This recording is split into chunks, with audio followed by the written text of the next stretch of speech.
Good evening, and welcome to the June 15th, 2026 meeting of the City Summit Zoning Board of Adjustment. My name is Scott Loigitz, and I'm the Zoning Board Chair. Please rise and join us in the Pledge of Allegiance. I pledge allegiance to the flag of the United States of America and to the republic for which it stands, one nation, under God, indivisible, with liberty and justice for all. Thank you.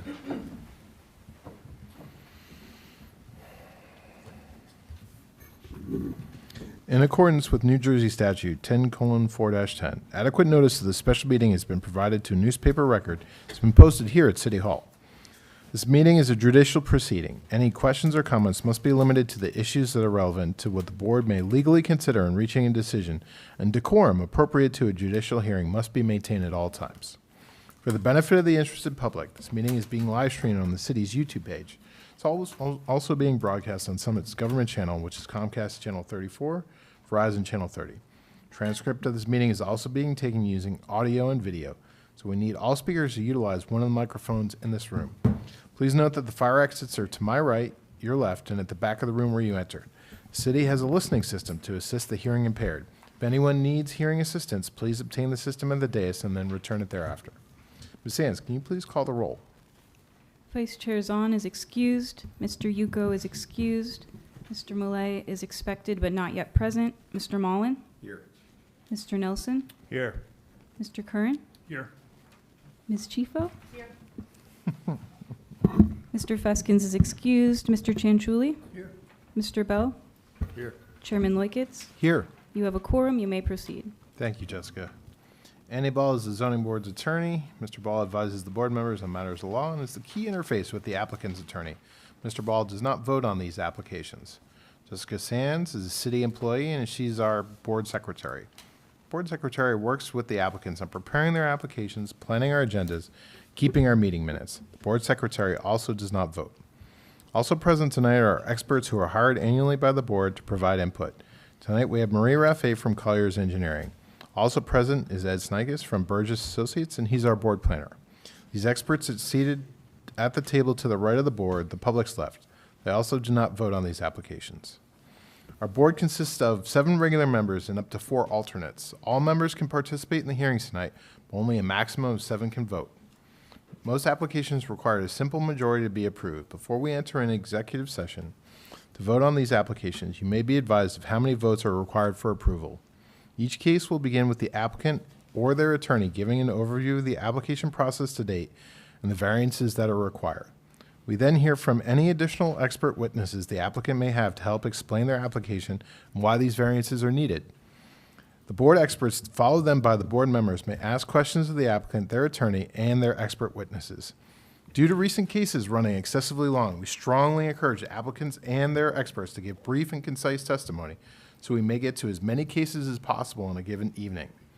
Once the board members and then the board professionals have completed their questioning, the public will have an opportunity to ask questions. This is not the time to tell us what you think about the case. That opportunity comes at the end of the hearing. Please be careful as how you phrase your questions. They should not be preceded with a statement about the case, but they should be a direct question to the witness. Also, before you ask your questions, please clearly state your name, spell your last name, and provide your address. It's important that our court reporter be able to keep a clear and accurate public record. After all the witnesses have been heard, members of the audience then have their second opportunity to speak. And at that time, you may express your opinion, positive or negative, about the application.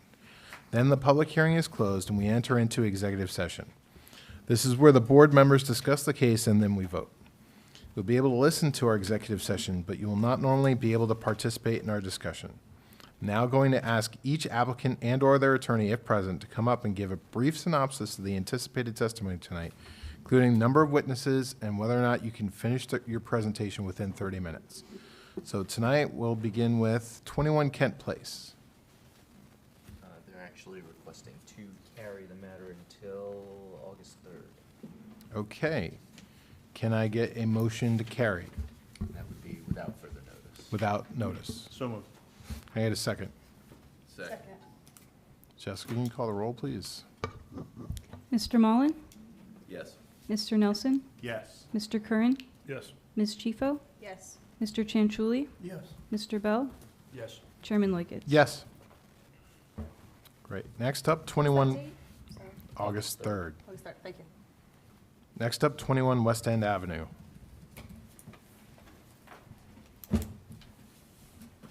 Good evening, Mr. Chairman, members of the board, James Weber of Alfonso and Weber. We have 2 witnesses, will be under 30 minutes. Thank you, Mr. Weber. We'll talk to you soon. Do I have a representative for 152 Beekman?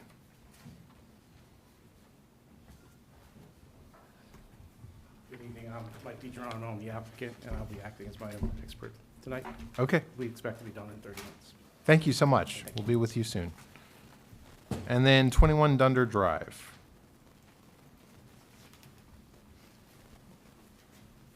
Good evening, Jesse Stromeyer, Stromeyer, 21 Dunder Drive. I am the resident. David Rosen will be here. We'll be under 30 minutes. All right, great. Thank you. Thanks. All right, Mr. Weber. Do Let's we rock need and to get to the Oh, wait. resolutions first? I am so sorry. We have some housekeeping to deal with first. Can I get a motion to approve the resolution to cancel the 2026 Zoning Board of Adjustment Attorney Services of Davison, Eastman, Munoz, and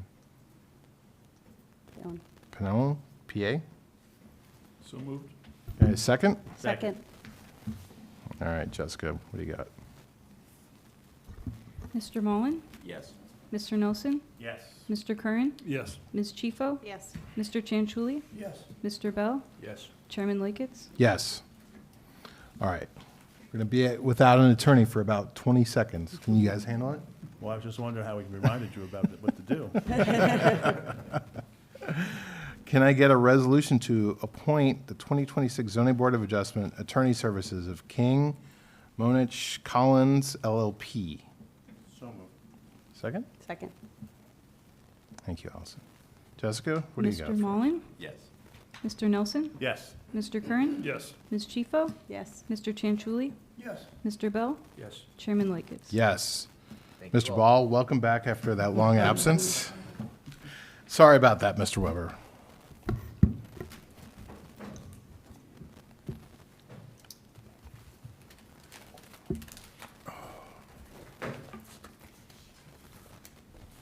Good evening, folks.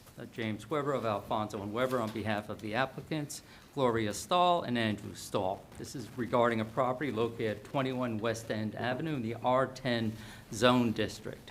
It is a narrow lot, although it is deep. The Stahls are proposing to add an addition to the back of the property, and that is shown on the perspective, which is provided here for illustrative purposes, and that does not affect the front of the house.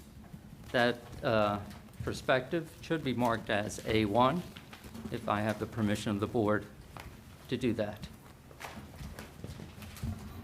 With regard to the variances, the perspective shows the change in elevation and shows that the first floor is more than 6 feet above the average grade.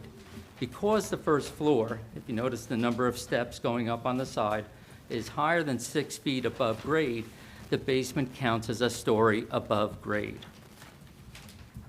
As a result, because it is now a story above grade, it is counted in floor area ratio, and it also is counted as a story. So even though the building will be under the 35 feet, whether measured from the average grade or from the highest to lowest, it still constitutes 3 stories. The 3 stories requires a variance, that's a C variance, and the floor area ratio, which will be at 26.9, requires a D variance. If you did not include the basement, then you're talking about an FAR around 17%. If you include the back portion, which is more accessible, you know, that's really going to be able to walk out, so that's probably an appropriate story above grade. But if you exclude the front existing story above grade basement, which includes the mechanical area, so when you count a story above grade, unlike commercial, if you're doing it for residential, you count the whole thing. Then you'd be at around 21%. But that's not the variance before the board, it's 26.9%. There's also a 10-foot setback for the existing structure. The addition is going to be at 11.75, and the reason is because of this lawfully existing, pre-existing 10-foot setback, the interior has to be adjusted to accommodate that. And that's why, in response to my question, why not go to 12 feet and conform?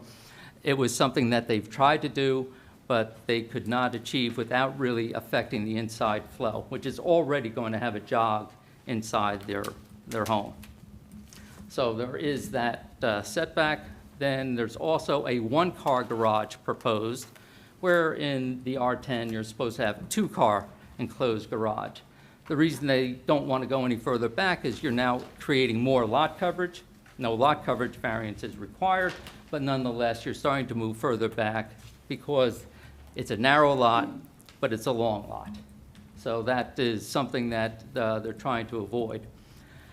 The engineer that they've retained, Jeff Agarian, cannot be here tonight, nor could any of his staff reach this. There was an opportunity to speak with Marie Raffay, and there's a numbers issue that has come up.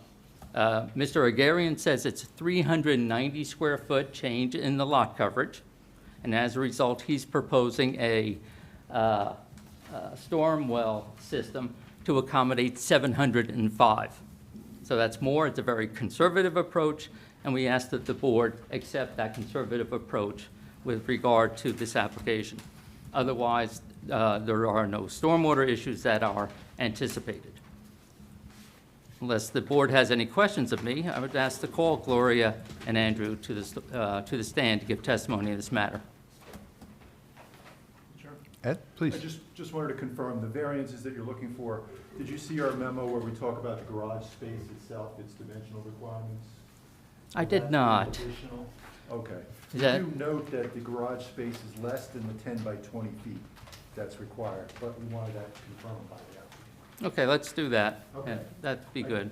I just didn't know. I just wanted to point it out for the board as far as their procedures go. Thank you. Yes. Oh, and the original, when some of these questions come up about the numbers and whatnot, the original architect for Andrew and Gloria retired before the hearing, and that's why Mr. Coleman's been brought in. So in the midst of the application process, the architect retired.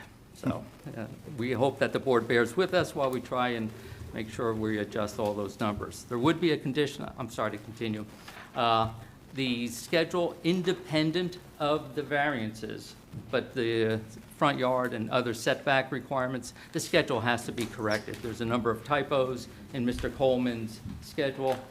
No variances are required, but that should be addressed to perfect the package if the board approves the application.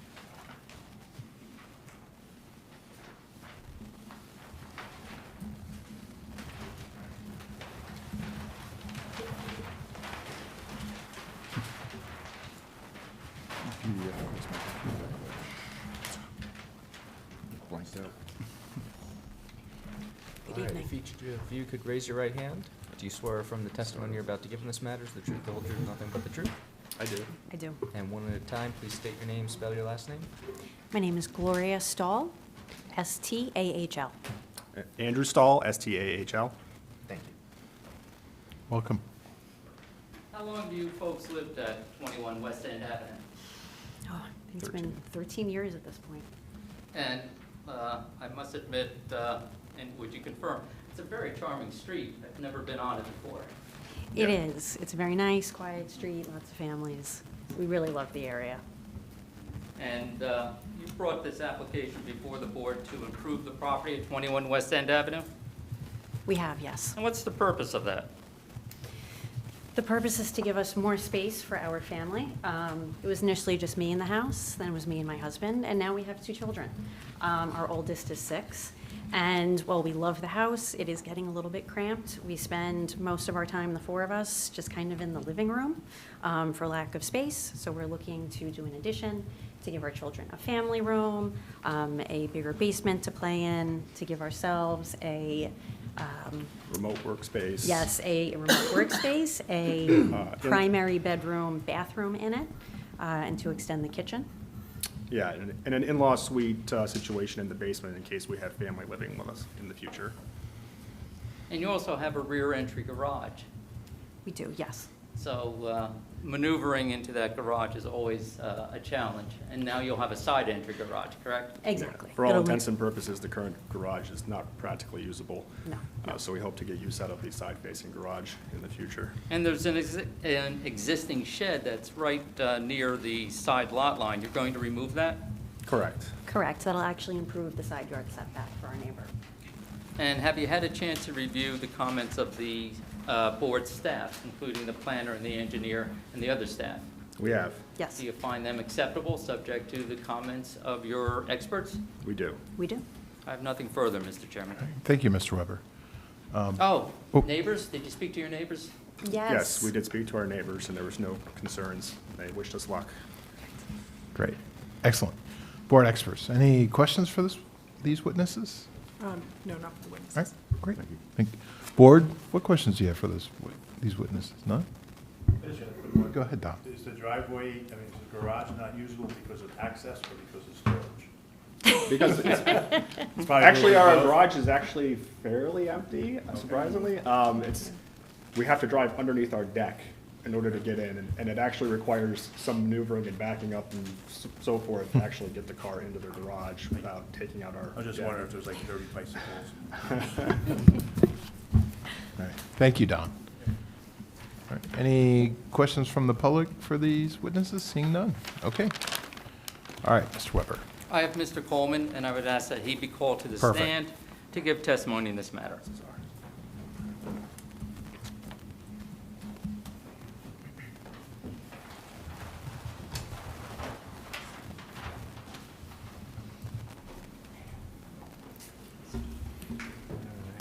You should raise your right hand. Do you swear from the testimony you're about to give in this matter is the truth, the whole truth, nothing but the truth?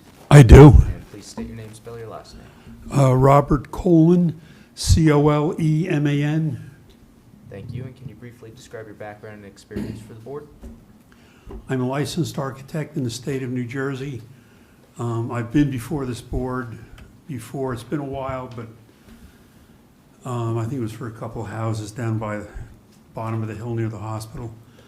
I've been to a number of boards around the area. I've been in business for 45 years. That's how old my license is. So I've been before boards before, and I'm aware of the process. Great. Any questions from the board, or would you like to accept them back once again? We will. Welcome back, Mr. Coleman. Please Thank you. proceed. You're familiar with the application, Mr. Coleman? Yes, I am. I was contacted by Gloria here to take over the job from her architect who is retiring, the lucky stiff.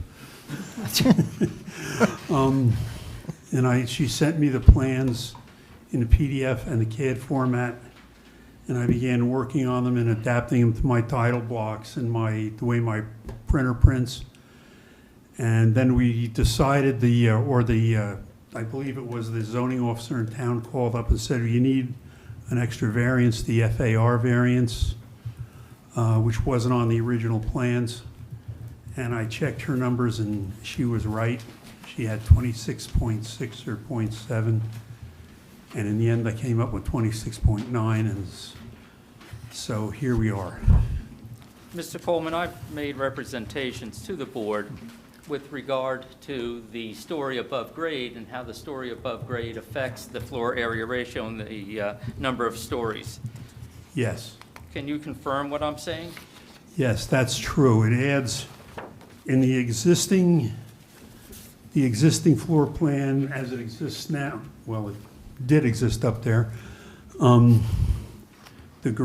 basement without the garage is 451 square feet.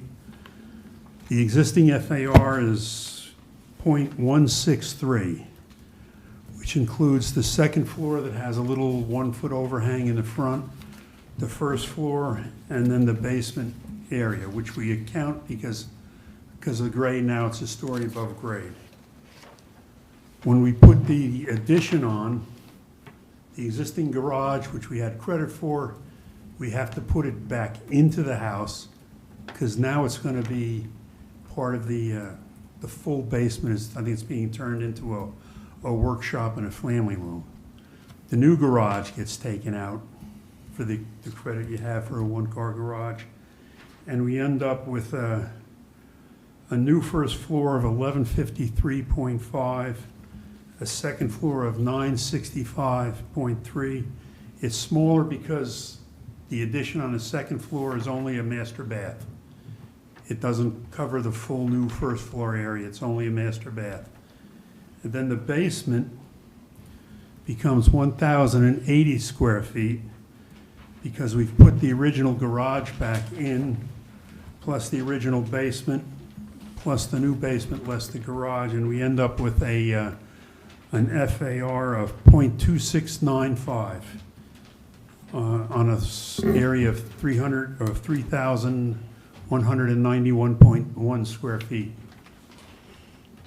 So it's the slope of the lot, and counting as a story above grade really is what does us in for the FAR. I've lost the ability to pick up the architectural plans. There they There are. they are. Okay. So if there's any questions with the particular floor plans, I can turn to that.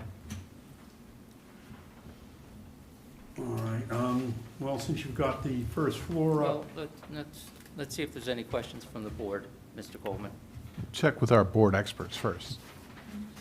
Marie, Ed, do you have any questions for this Go witness? ahead, I'm still trying to double check something, go ahead. So I think we talked about how the engineer is not here, and I know that there's some discrepancies between the architectural plans. I'm particularly interested in the lot coverage, and that's a little different on your plans than on the engineering plans, although the engineering plans are more conservative, and I am satisfied with the lot coverage calculations that were used and the stormwater that was designed for it. I'm okay with that. I'm just looking to see that your plan and the engineer plan eventually agree. I'm gonna go review both his numbers and my numbers and see where, I know where some of the differences are. It's the way he ran his driveway. So I have to go back and make sure there's not another one that I didn't see. Okay. So just so the board is aware, I reviewed the engineering calculations for the stormwater, and I'm satisfied that they are over-designed for what is being proposed, and that if they were to put in exactly what is on the engineering plan, I'm satisfied with that. It's even more conservative than what was on the architectural plans for the lot coverage. I guess the only other thing I would say is that there's also a discrepancy between where the engineers said the seepage pit would go versus where you said it. I don't know that I care either way. The seepage pit that's on my plans was on the first architect's plans, and I just brought it over into my drawing. I did not actually have the engineer's drawings in my possession till I looked on your website and I go, oh, there it is. I'm gonna take it from them. So I downloaded it from your website, and then I could see where some of the differences were. And I think the difference that makes is if you have it further back in the property, it increases the lot disturbance, which could trigger a soil permit. Well, where So it just be is aware of on that. on the first architect's plans, he actually put it in the play area, Yes, which it doesn't belong there. So we're gonna put it where obviously where the engineer had put Okay. it. okay, all right, that's all I had. Thank you. With regard to your overall zoning table, so the latest sheet that the board has or the public has seen is going to be different with regard to the total FAR request, correct? Based on your current testimony? Yes, Okay. And so you're looking at 3,198.8, is that correct? 3,199.1. 99, okay, .1. Could you go over the first floor? I just want to confirm this because it's not listed in our report. I just want to make sure the board has a clear record of it. Your first floor again? Is 728 square feet. Okay, that's after the proposed addition. That's the existing. Okay, what is the proposed? 1,153.5. Okay.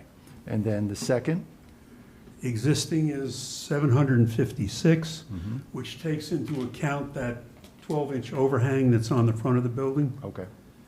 And the total is 965.3. 0.3, okay. And then the basement area?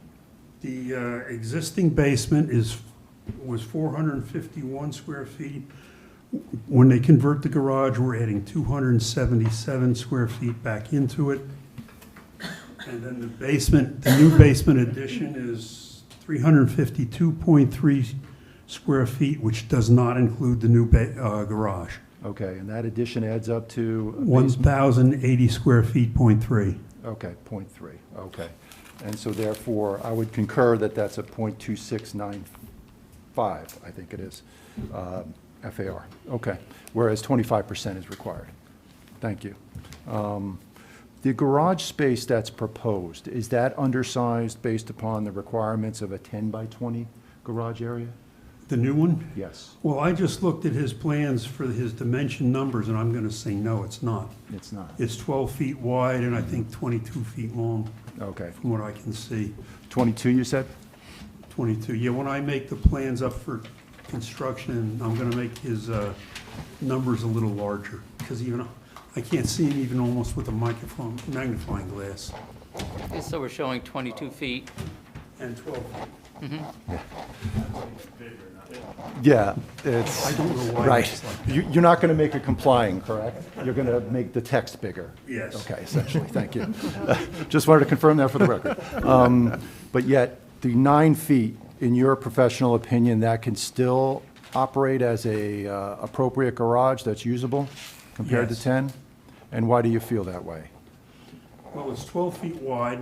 The average one-car garage, I think I start at 11. And it's 22 feet deep, which is a good depth for a car, especially the modern, smaller cars. So I don't think there's a problem with the width or the depth. So the relief is requested is just for the width, because it's 10 is the minimum, and you're asking for 9. No, I'm asking for, it's 12 on the plans. Oh, is it 12? Yes. Yes. Sorry, my version of Again, the I'm gonna plan make the printing bigger. seems to be crashing on my PDF, so I'm sorry if I can try to confirm that. So thank you, if it's 12. And finally, what's up on the screen is the Thank you. garage that's being proposed. Okay, I see why. Thank you. I see the, I might make the door a 9-foot wide door instead of 8, just to give a little more ease of maneuvering in and out of the doors, in and out of the garage. so therefore, there's no relief requested for the garage, essentially, the way we're seeing it, right? Without, I defer to your Right, but knowledge I'm of the seeing DRO. 12-foot wide by at least 20 feet, so I'm seeing 22, is that correct? Yes, I believe Okay. that's correct. All right. So that's for garage size, but of course, they still need the variance for The garage number. spaces. right? Exactly. Thank you. Side yard conditions would still be in accordance with your table? Yes. Okay. And then the maximum number of stories is still 3 stories, but it's based on the expansion of the lower basement area, and the basement now being counted as a story. Is that correct? Yes. Okay, thank you. You had prepared the plans. We couldn't figure out who actually prepared the plans on the They're drawings. a sort of a combination of the two of us, but they're going to be under my license, so I'll be responsible for what the town sees when they go for permits, if it passes. So with the corrections, and if the board approves the plan, will you be submitting new revised plans with your full information on there? With my address and seal numbers, yes. Thank you very much. I wanted to confirm that. I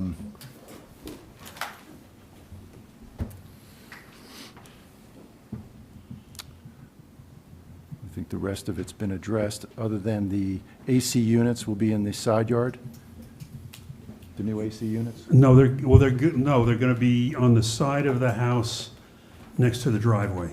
Okay, but they'll be in the side yard. They'll be in the side yard, but they'll be in the big side yard. Will they be screened? Yes. Okay, thank you. No further questions. Thank you, Ed. Board, what questions do you have for this witness? Just a couple of real quick ones. So you say that the drainage system will not be located in the play area, so you're gonna. It will not, So you're no. gonna move it closer to the house? Yes. Okay. And I have Oh, is this lot prone to any flooding from the, and you may not know this, the homeowners might, because they've been there for a while. That drainage system that's behind you guys that runs along the train tracks that come down to the bottom, is that, are you affected by that at all? Or I know there's a house on your block that gets it pretty bad. Is that you guys or is that somebody else? So there will be like sitting water in that drainage trench there, but we have not had any water accumulation in our house area. I'm just curious as to whether, even during Sandy, you had nothing in the house? No, so it's funny, I didn't live in the house during Sandy, Okay. but the previous owners who I bought it from specifically told me when I bought the house, it was bone dry. Okay, good. And we've never had water. Glad to hear. I just have a question. I don't know if you're the one that can answer it. Are there any other houses on the block that have two-car garages? I didn't even see your garage. I was in your backyard and I had to look at the pictures There's only again. one two-car garage on our side of West End, and it's actually for a Passaic-facing home. There are no other homes on actual West End proper that have two-car garages. Thank you. Any other questions for this witness? Seeing none. Any questions from the public for this witness? All right. Thank you so much, Mr. Coleman. Mr. Weber, do you have anything in conclusion? Nothing further, Mr. Chairman. All right. Mr. Ball, what do we need for approval and what are the conditions? So, as noted, there's a DFAR variance, so 5 votes would be required to approve the application. I have 2 conditions noted. First is our usual, compliance with conditions noted in the board engineer's memorandum, and second, that the applicant shall revise their plans and schedule of variances and submit them to the board professionals for review and approval. Excellent. Thank you, Mr. Ball. All right, who wants to kick this off? Don't make me pick on you. I have a silly question before we jump into that. So they're gonna resubmit new plans. So what we're approving tonight is based on this, and if any other variances are required, they'll come back before the board? Is that how it Yes, works? They, Okay. they would have to, assuming if There's no any other major variances changes, are right. prompted, or it becomes more, an increase in any of the variances we've noted so far, they would need an Okay. amended approval at that point. I can start it off. I can support this application, the benefits outweigh the detriments. I don't see any issues with the neighborhood of disagreeing with this. From the front, you're not gonna be able to tell anything. It's gonna increase your living space, which is gonna make the house more desirable for the neighborhood. So I can support this application. Thank you, Don. I'm in favor of this application as well. The slope of the property kind of creates somewhat of a hardship, and that's triggering the C variances for the stories. The width of the lot, I mean, we've been in West End, we all know there's narrow houses and you're kind of limited in your options. And I think with respect to the DFAR variance, certainly a family living in a house is not going to really intensify the use of the property much, so I don't think there's any negative outcomes there. Anyone else? No? Concur with my colleagues. I think, considering that all the work's being done in the back of the house, the architectural styles in keeping with the existing conditions, it seems like it's a very modest addition, and certainly going to increase the usability, and since it's new construction, presumably be safer than the existing conditions. And for everything what David and Don said, I can certainly support this application as well. So with that, can I get a motion to approve? So moved. Second. Ms. Sands? Mr. Mullen? Yes. Mr. Nelson? Yes. Mr. Curran? Yes. Ms. Chieffo? Yes. Mr. Chanchuli? Yes. Mr. Bell? Yes. Chairman Liggett? Yes? All right, Thank you. congratulations, good luck.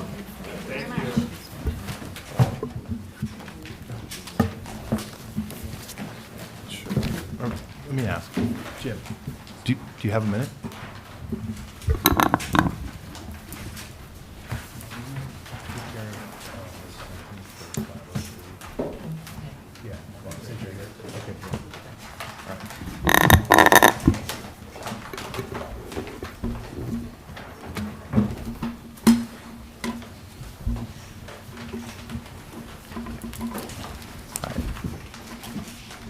since we have Mr. Weber here, going to, do you want to address the extension at all, Mr. Weber, or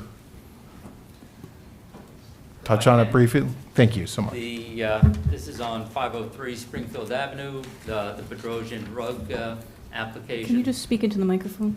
Thank you. Mark Bedrosian was going to be here, but we're proceeding with the request for extension. This is based on the correspondence and the fact that the site that he's getting the rugs from is currently in a war zone, which has increased prices by, he's saying, at least 40 to 50%. He is going to go through with this project, but given the development of circumstances well beyond his control, he does ask the board to give him 1 more year to get this done. Okay, great. Andy, what date does that take us to? I can look it up. I believe it would be next 1 year from the prior one, which expired in July. I recall June, June. Let me try to. so it'd be June to June again. Yes. Okay. I'll track down an exact answer for you in just a minute. Oh, June 6th, 2027 is what they would be asking for. Okay. The mitigating circumstances are certainly enough for me, but I'm happy to open this up to the board if you wish to debate it. When was this initially approved? I think it's 2021, is that right? I recall 2022. I remember voting against this one. Yeah, June 6th, June 6th, 2022 is when the original application was approved. They have extended that twice already. This would be a third request to extend the approvals.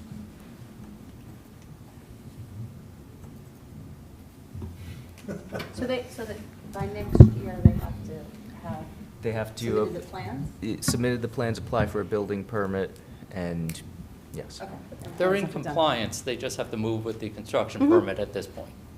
Oh, okay. I may have to recuse myself. I'm just trying to think that over. Okay. Understood. I'm kind of friendly with them. Plus, I wasn't here for the initial hearing, so my question was going to be, since we weren't here for the initial hearing, how can we You vote can on it? still vote because it's an extension. It's essentially procedural at this point. You didn't need to attend the original hearing to extend an approval. But if you do have a conflict and need to. Okay. And as we think through this, do we just face or deal with this extension as it is regardless of past extensions or? So past extensions can come into play. If you believe that an applicant is unnecessarily dragging on and not pursuing an application, that could be a basis to deny it. The key things to take into account are whether there have been any changes in the zone since this approval was received. If there were, and especially if those changes would, essentially prevent the application from getting an approval if it came to the board today, that could be a good basis to deny it. But as Mr. Weber has noted, the applicants do note conditions that are outside of their control as prompting this most recent extension request. That is something else that should weigh on the other hand, which would kind of support the request. in Can this we case. confirm that there's been no changes to zoning? I have not seen any. I'm sorry if I didn't analyze the actual variances that were being proposed or part of that application before tonight. I would have to refamiliarize myself in order to advise you properly. I can feel comfortable in saying that there's been no changes. All right. Assuming there haven't been, I can support based on this extenuating Yeah. out of circumstances outside their control, so. Me too. I can also support for the same reason. Can I get a motion to extend the deadline to submit building for So moved. building? Thank you. Second? Second. Mr. Mullen? I'm going to abstain. Okay. Mr. Curran? Yes. Ms. Chifa? Yes. Mr. Chanchuli? Yes. Mr. Bell? Yes. Chairman Liggett? Yes. Thank you. All right. Thank you, Mr. Weber. Mr. Weber, I think you dropped a piece of paper down. I don't know if that's There's the agenda. important or not. Looks like the agenda. Yeah, it looks like it. All right. 152 Beekman.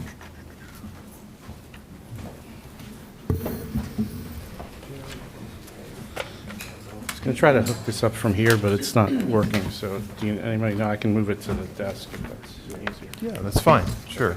Use the same.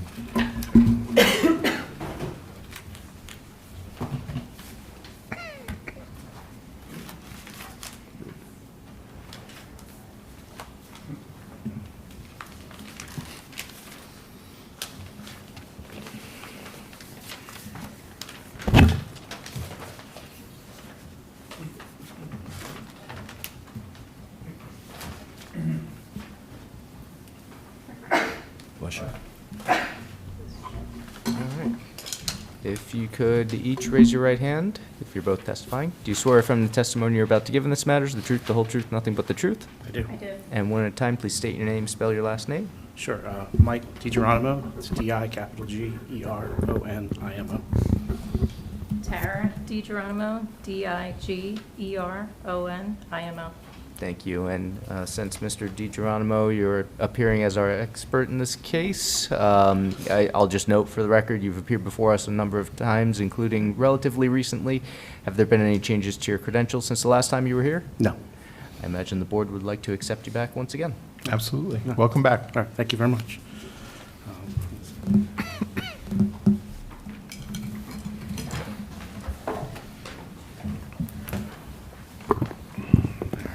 Can everybody hear me? Okay, thank you. As you mentioned, I'm Mike DiGeronimo, this is my wife Tara. We are the owners of 152 Beekman Road. We've owned the home for 15 years. We moved to Summit. When we bought this house, we were specifically looking for an older home with character. We wanted to be in a walkable neighborhood. The proximity to the New Providence train station, Kings, Wilson School, all that attracted to us, and we love our house. It's served us very well over the last 15 years. We have 3 children, all born here in Summit. Our oldest is actually about to start high school next year. We'll be driving soon, which is part of our application, so we'll talk about that. But we love our house. It's worked out very well for us. It is on the smaller side, and so we've always talked about expanding a little bit, again, keeping within the character and the kind of scale of the home, but adding some space. And so this is our opportunity to do that. Because we are a corner lot, the house fronts to Beekman, and it has a side, which is technically a front on Passaic. We have 2 front yards. So it's a non-conforming condition on the Passaic side, so anything we touch on the side of that house would affect or trigger a front yard setback variance. Our proposal is actually to go backwards, so we're not extending or increasing the nonconformity, but technically it's within that zone, so it requires a variance. Because we had to come before the board for this variance, we also had looked over the years about improving the safety and accessibility of our driveway. It opens out onto Passaic, which is a busy road, and so since we were appearing before the board anyway, we thought we'd ask for some changes to the driveway. Technically, because of the way it's configured, it's considered parking in the front yard. It's for a turnaround, but so that's additional relief we'd be seeking for tonight. So it's a non-conforming front yard and then that parking area in the front yard. I'll run through just a little bit about our house. So we're located on the southeast corner of Beekman Road and Passaic Avenue. It's the R15 district. Our house is a 2.5-story house. It was built in 1918. It's listed in the historic site surveys as contributing to the historic, to the streetscape. It's not a historic district, but it is contributing to the streetscape. The character defining details that we love about the house include the clipped roof, jerk-ahead roof. We have an enclosed sunroom, an enclosed front porch, an arch entry, all of these things that we like about the house, and we wanted to kind of look at how we could expand upon our house, but kind of keep the character of the home as it exists today. As you see in the picture, the house fronts to Beekman Road. Beekman Road frontage has larger than the required setbacks, and that's consistent on all the other homes on the south side of Beekman Road. So it's consistent up and down the street. But as I mentioned, because we are on a corner lot, Passaic is also technically a front yard. So this is a view looking up Passaic, and you can see our house on the extreme left. We have a line of mature evergreen trees that front the right-of-way.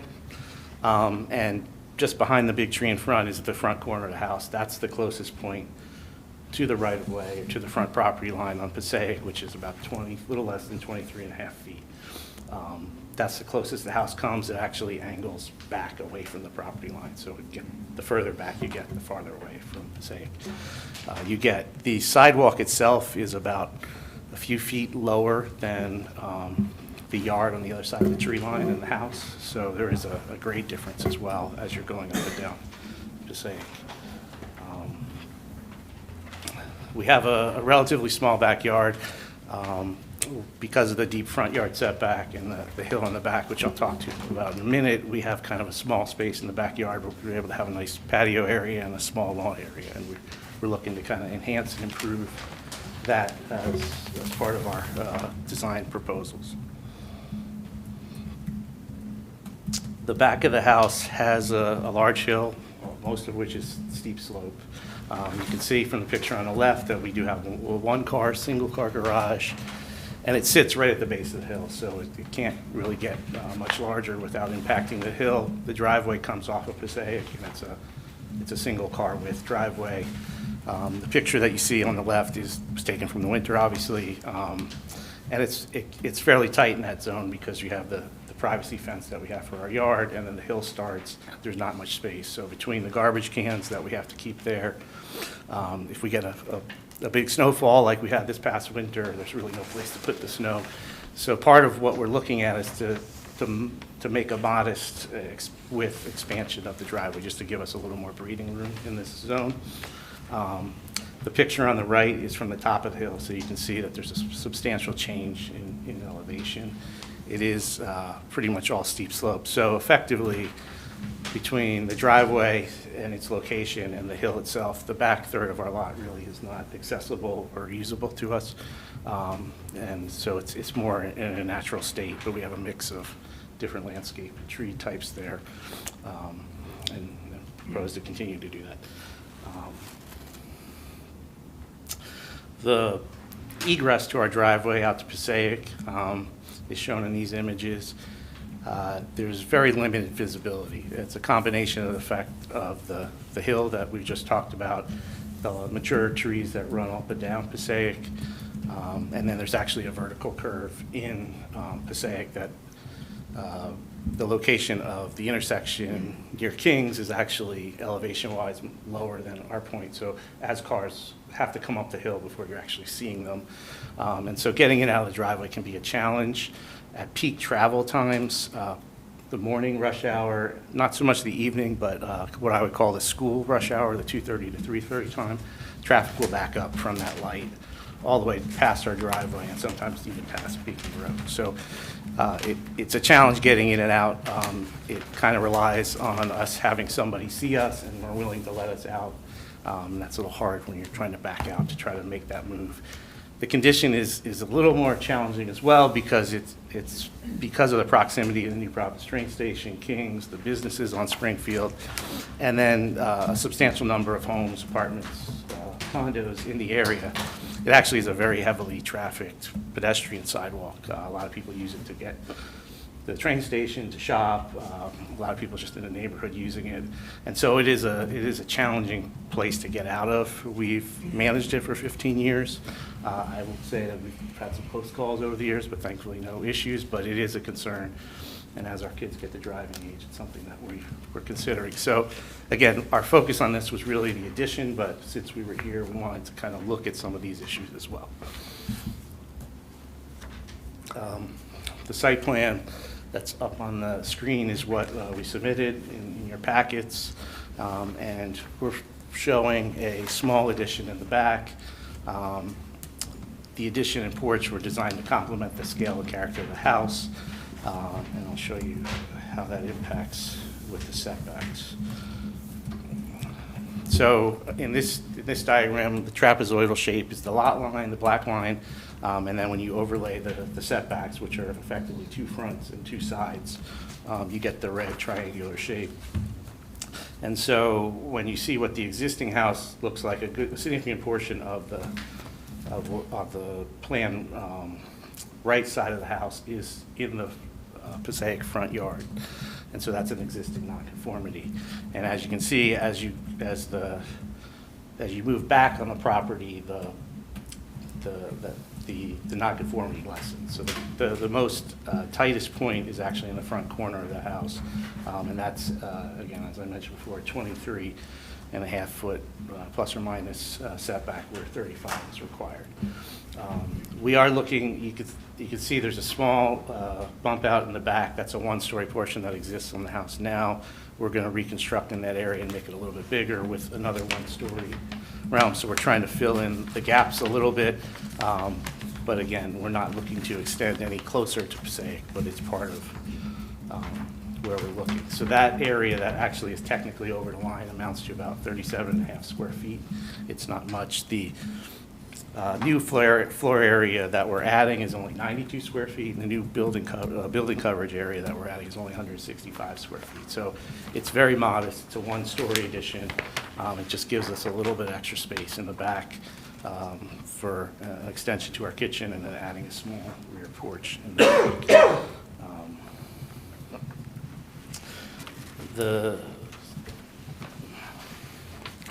So we did look at widening our driveway slightly. So if you can see on the driveway, there's a little notch out at the top. We have an area to include our garbage cans, so we're not impacting the steep slopes too much. We add a little bit of width to the driveway. It's still kind of a one-car driveway, but it has a little more maneuverability, a little more space to remove snow. And then we proposed adding a small little section along the Passaic frontage, but again, behind the trees and up the slope a little bit from the sidewalk. And that's primarily to allow us to make some turning movements and make it a little easier and be able to pull out in times when there's heavy traffic. We are proposing to add a picket fence in that zone and some additional landscaping, and I'll show you what that looks like. But the idea is to kind of make that access point that I showed you in the image before a little bit easier to navigate. So this is a view of our home from the back, and this is the proposal that we've put before the board for our variance. Again, we're looking to make a small extension. You can see the one-story portion that comes back. It's designed to look like it's always been there. Very important to me personally, to us, to have it look like it fits, that has the kind of the character of the existing home. So we've looked at the clip roof, the jerkin head roofs, the brackets, added some deeper overhangs, a porch with chamfered columns that sort of match the style of the home, and then adding a pergola trellis element to kind of add some additional character. The white picket fence you can see on the left side matches the existing picket fence we have. That's kind of in the back of this image, but it's on our property now. That's a conforming front yard fence, and the idea is to add some additional screening for that side of the house and also kind of improve the character of that streetscape. The trees you can see there's one tree that we proposed removing. So if you go back to the existing photo, there's the one tree kind of closest in.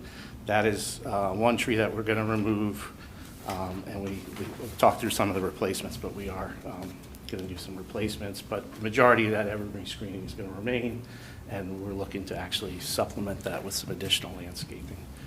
The privacy fence, which is in a conforming location, would remain. We would just change the gate location to match our new design, but that all sort of stays consistent with what we have today.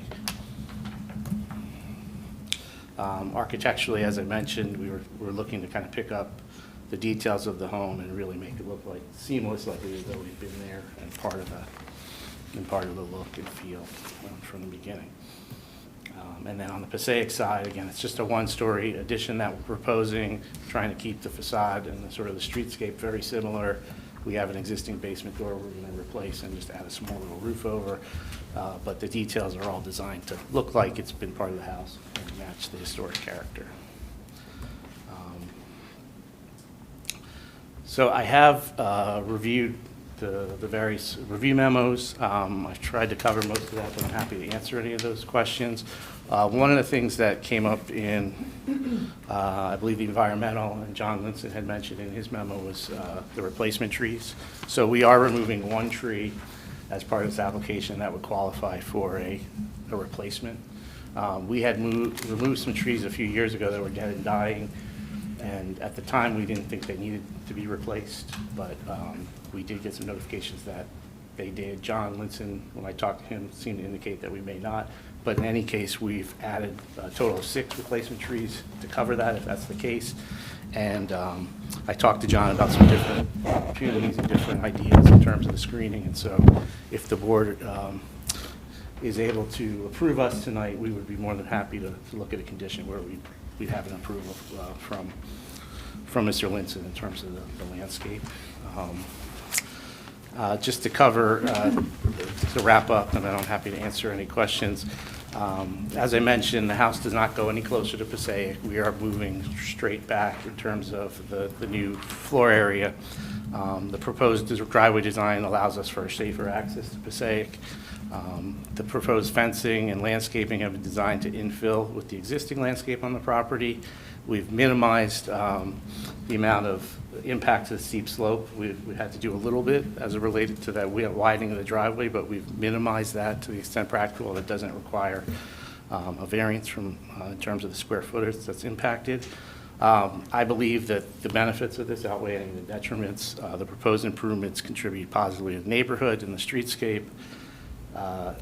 It serves the purpose of zoning by creating a desirable visual environment, and the improved access to Passaic makes it a safer condition for vehicles and pedestrians alike. I believe this is consistent with our master plan and the zoning ordinance, and we look forward to the opportunity to answer any questions anybody might have. Thank you. Before we get to questions, I just want to confirm procedurally, did you submit this electronic presentation yet? I have not. I can Okay. submit it to Jessica as an exhibit. So we'll mark this as A1, just the entire presentation, and if you Okay. could just please make sure to get a copy to Jessica, that'd be great. You can do that, yep. Marie, Ed, what questions do you have for this witness? Do you think you could provide some testimony on the increase in lot coverage for Sure. the property? So right now, we have an existing lot coverage of 21.4%. With the increases to the driveway, that would go up to 26.2%, so well under the 35 that's required. We have added some area, obviously, to make the driveway wider and have the turnaround area. We did propose reducing some of the patio area, so we tried to offset that, but it is an increase, and we did provide the dry well condition, as you know, in the front yard. Okay, so it looks to me like there's about 660 approximately square feet of additional coverage, and they're providing a dry well on site to capture the roof area, which is 850 square feet. So they're well above what they're required to do. So it looks like they're improving the stormwater runoff.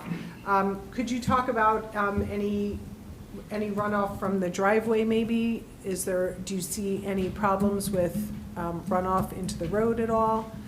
Currently, we don't have an issue with that. I don't envision this to change that. We've impacted a small portion of the slope, but again, the way the water runs, it generally runs in the same direction, and it wouldn't substantially increase in my opinion. But I'm happy to have Andrew Clark, who's our engineer, follow up if there's any additional information needed. All right, no further questions? Thank you, Marie. Ed? Chairman, thank you. With regard to your overall lot size, you're non-conforming to the zone, right? You're undersized That's correct. for the zone. I think that's an important consideration. It is. So the zone is a 15,000 minimum, R15, and we're at about 13.7. But you still look to comply with the building coverage and the lot. We still do comply with all that. And as I mentioned, that's with, the rear third of the lot, basically a steep slope and sort of unusable. And that steep slope creates somewhat of a hardship as well for your driveway configuration. It absolutely does. Okay. And then what's interesting, it seems like almost as if the Passaic Avenue has been widened over the years, so it's almost as if that was affected the property. It could have. It could have. Not since we've been there, but it may have, Right. yes. And where it's been located historically. Yep. You talked about the tree removal, thank you. You're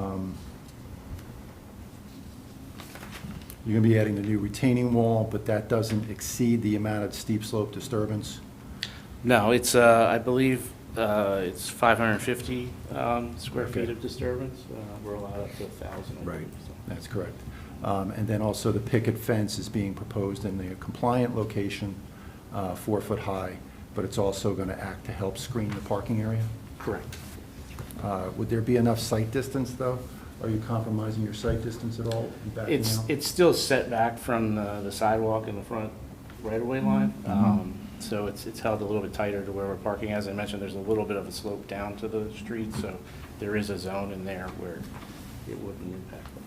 So the intent of that front parking area also is to act as sort of a K-turn?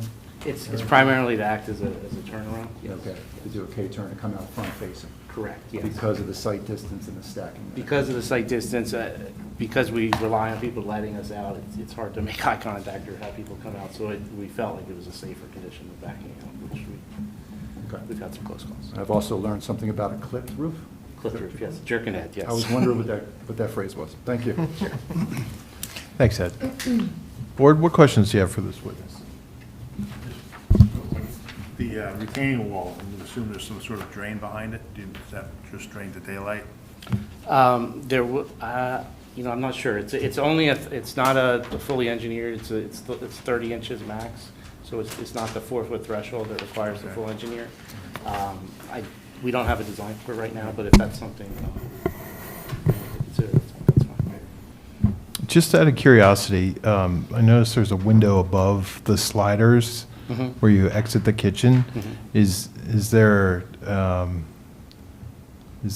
vaulted ceiling, or is that an attic space, or what? It's a what is very that low space? attic, so it's just some additional storage. It has, I think, maybe like a 5 foot ceiling height at the most. Okay. It's just to provide it. We wanted to design something that worked with the roof, but with the roof, the angles, we have very limited space, so it's just kind of extra attic. Okay. Mr. Bell. Could you describe the current and proposed materials for the driveway? We currently have an asphalt driveway, and we plan for the moment to use asphalt again. All right. The reason I ask is in the Environmental Commission report, it commends you for having macadam instead of asphalt, and there is a difference in terms of permeability. When you expand the asphalt driveway, what happens to the existing asphalt? Is it all chopped up? And I believe they'll chop it up and Yeah. it'll all be redone. All right. For whatever reason, the Environmental Commission report seems to be in error in thinking that it might be a different type of material that has a different permeability, again, independent of the DRO. Would you consider, with the same look, same feeling, more or less, going to something with significantly more permeability? We would consider it. I wouldn't be prepared to commit to it, but Yeah. we are within Yeah. the coverage allowances. So, but we're trying very desperately to do Yeah. something that's sensitive and Well, fit in, and it's something a we would suggestion, consider. But in but form yes. of a question, Yep. if you'd consider it. Thank Okay. you. Yes, absolutely, we consider it. Any other questions? Seeing none. Any questions from the public for this witness? Seeing none. Is there anything you'd like to say in conclusion? No, we just thank you for your time. All right. Any public comments? Seeing none. All right. With that, Mr. Ball, conditions and number of votes to approve. So it's only C variances we're talking about. 4 votes are required to approve. I have 2 conditions noted. First is our usual, compliance with the conditions noted in the board engineer's memorandum. And second, the applicants did offer to confer with the city forester regarding the proposed landscaping. I assume we're not necessarily asking for a formal landscaping plan, but, okay. Those are the only 2 I have noted. Great. With that, let's begin our deliberations. Who wants to start? I'll start. Mr. Curran. Thanks. No, I can support this application. I think considering hardship with the lot size, 2 front yards, not making any existing nonconformities any worse. I think also improvement from the safety coming in and out of the driveway makes a lot of sense, especially with some new drivers, as well as addressing stormwater. So, yeah, I can support this. Anyone else? I can support this application. It seems like the best fit to get in, to expand the way you want to on this lot. I'm amazed at the number of properties we have before the board that have 2 front yards. It's just like, it blows my mind. I never thought, all the years I've been here, I've never thought about it before. But you're doing the best you can with what you have. There's no detriments to the neighborhood. You're doing a great job trying to fit it into the house, so it looks like it's been there forever, so I commend you on that. And I can support this application. I too can support it. I think, exactly because you have a corner lot that's tough. Pulling out onto Passaic Avenue is tough. And I think your plans are beautiful and very well thought out. And it's a very minor ask. We see a lot of big asks in this room. This is very minor for very good reasons. I could support it. You must have really fallen in love with this house when you saw it. Because you've picked a lot with pretty much every hardship imaginable. It's undersized, 2 front yards, steep slope in the back. I mean, the list goes on and on. So I appreciate your sensitivity and care you've taken in designing your addition. You're making a beautiful house even better, which is not always an easy feat, so I appreciate that. That's certainly in keeping with our DRO. And I think the safety benefits that come out of this turnaround, we've all been up and down Passaic Avenue. I think we could see how difficult of a task it would be just to get out of your driveway, and it shouldn't be that way. So this makes all the sense in the world to me, and I can certainly support your application. With that, can I get a motion to approve? So moved. Second. Mr. Mullen? Yes. Mr. Nelson? Yes. Mr. Curran? Yes. Ms. Chifa? Yes. Mr. Chanchuli? Yes. Mr. Bell? Yes. Chairman Likens? Yes. Good luck. Thank you very much. Thank you. All right. Last hearing of the night, 21 Dunder Drive.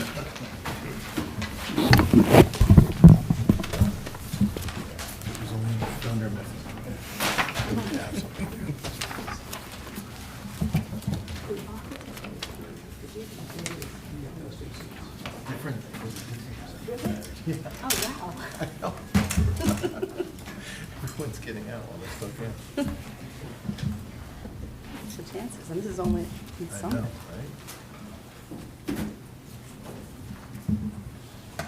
All right, let's swear you in to get started. If you could each raise your right hand. Do you swear affirm the testimony you're about to give in this matter is the truth, the whole truth, nothing but the truth? I do. And one at a time, please state your name, spell your last name. Sure. Jesse Stromeyer, Stromeyer. And Evangeline Stromeyer, Stromeyer. Thank you. Please begin. Oh, you want to take care of? I assume we'll hear from the applicants Okay. first, and Yeah. then we'll get to Mr. Rosen. Sure. So Jesse Stromeyer, 21 Dunder Drive. Just like the prior applicants, we too chose a property that had a lot of hardships, a corner lot. We've been in town residents since 2013, and over 10 years in the current house at Dunder Drive. When I say we, Evangeline and I have raised our family in Summit. We have 2 young children, Jacob and Mia, 7 and 9, and we love Summit. We love our house, we love our neighborhood, and it's become very clear as our family has grown, both size and age, that 1 full bathroom is probably not sustainable, especially as my younger daughter is getting older. But we want to expand our home, we want to be able to stay in Summit. We're going to modify our small bathroom, make it a little bit larger, add another full bath and bedroom, and then also expand our kitchen and modify the mudroom as well. And yeah, we've we're working with David Rosen with the design, and he'll go through the details this evening. So just appreciate the board's time. Great, thank you so much. Board experts, any questions for this witness? These witnesses? No, thank you. Board, any questions? No? Save it for Mr. Rosen, or? I have a question. You said one bath, or is there two baths? It's 1.5. Oh, 1.5, full okay. bathroom and- Okay. So one full, thank you. All right. Any questions from the public? Seeing none? All right, Mr. Rosen. If you could raise your right hand, do you swear from the testimony you're about to give in this matter is the truth, the whole truth, nothing but the truth? Yes, I do. Please state your name, spell your last name. Dave Rosen, R-O-S-E-N. I'm a partner at Rosen, Kelly, Conway Architecture and Design in Summit. Thank you, and you've appeared before us a number of times, including Yes. recently. Any changes to your credentials since the last time you were Nope, here? still good. I imagine we'll accept you back once again. Okay, Absolutely. Welcome back. thank you. Okay, this property, 21 Dunder Drive, this is the drawing that you have in front of you, V1, which shows the house, the property, and so on, the existing condition and the proposed. It lists a number of variances over here on the far left. Those are indicated by sort of blue or green highlighting. What I wanted to do is go through a few critical things here. One is that the main thing on this is that this property is in the R15 zone, and yet this property is 7,604 square feet. So it's just about half the size that it would normally be in this zone. To further complicate it, it's a corner lot, as Don just mentioned, which complicates a number of things, and we'll get into that, including things like the setback for an accessory structure, which is required to be double the normal distance, which would put it into, put the patio into our neighbor's yard. Just want to start off with a few things. If this corner lot was to be made today, it wouldn't even have to be just 15,000, but 18,000, because corner lots are supposed to be 20% larger than the regular size lot for the zone. So we are here for a number of variances that mostly have to do with setbacks. We do have a floor area ratio variance, but amazingly, for a property that's about half the size that it's supposed to be, we were able to keep that. We couldn't keep it to the 25% limit, but we were able to keep it under 30%. And kind of more surprisingly, we were able to have building coverage conforming and lot coverage conforming. Normally, on a property that's half the size that it's supposed to be, those would be variances. But we worked very hard to achieve this. Now, over here, indicated as A1, and I'll just hand them to you after. This is showing the neighborhood. This is the property that we're discussing. You can see that there are 5 properties here that are much smaller than they're supposed to be. A typical size of 15,000 would be something that would be, well, not many of these comply, because almost none of these over here and even going through here are wide enough. It's supposed to be 90 feet wide. But this is just the nature of this particular, this block and this community, this part of the community. This house, the Strohmeyer's house, was built in 1946, which is before a lot of these, a lot of the current regulations existed. There were some requirements then, and over the years, some of those have changed to push greater distances and so on. Anyway, so we have, this is just showing that these 5 are particularly small. They're all about half the size that the zone would normally call for. Years ago, 16 years ago, we got a very similar variance for floor area ratio for the adjacent property, and that neighbor we've discussed because there's proximity between these two. So we've had discussions, and she's here tonight in support. The next drawing that I want to show you, I've labeled it A2. It is identical to this. I just blew it up a little bit, and I'm just going to outline the buildable area of the lot, which is about 11 feet deep. So in here,